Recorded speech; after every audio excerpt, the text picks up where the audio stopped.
Hello, good morning, students. Today's transcription number 138 on the speed of 100 words per minute. Start.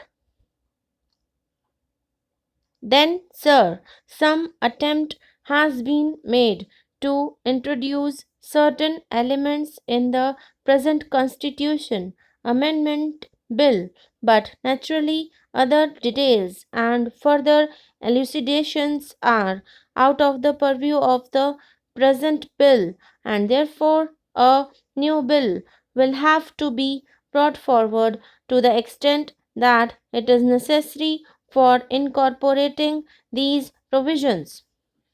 In the meanwhile, I would assure the House that government have made arrangements and will take steps for having interim advisory bodies, etc., so far as all these areas are concerned, and then immediately in the next session, or if that were not possible, in the session after the next, an attempt would be made to place before this House a bill or bills for broadly carrying out the scheme, especially the administrative scheme that I have explained to this House.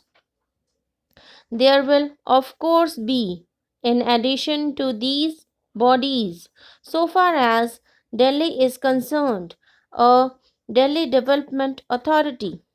All these are necessary because Delhi is the capital, and all attempts have to be made to make Delhi as model a city as possible. Now, the next item with which this bill deals is what is known as the safeguards for linguistic minorities. Now, this would apply to all the states. So far as this is concerned, there are two or three aspects to this question.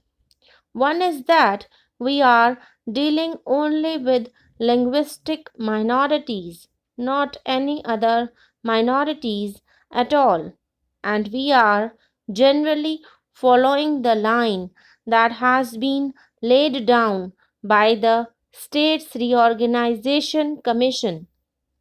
The States Reorganization Commission rightly pointed out that even after the reorganization of states, there would remain a large population speaking languages other than the territorial language of the particular state. Now, so far as these people are concerned, certain safeguards were considered essential. In the first place, we have to note that all the inhabitants in any part of India, state or union territory, are the citizens of India.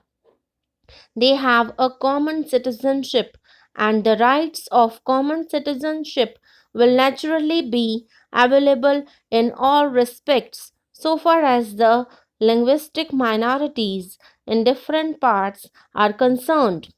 But it is essential that, as far as possible, the interests of the linguistic minorities should be safeguarded to the extent that it is necessary.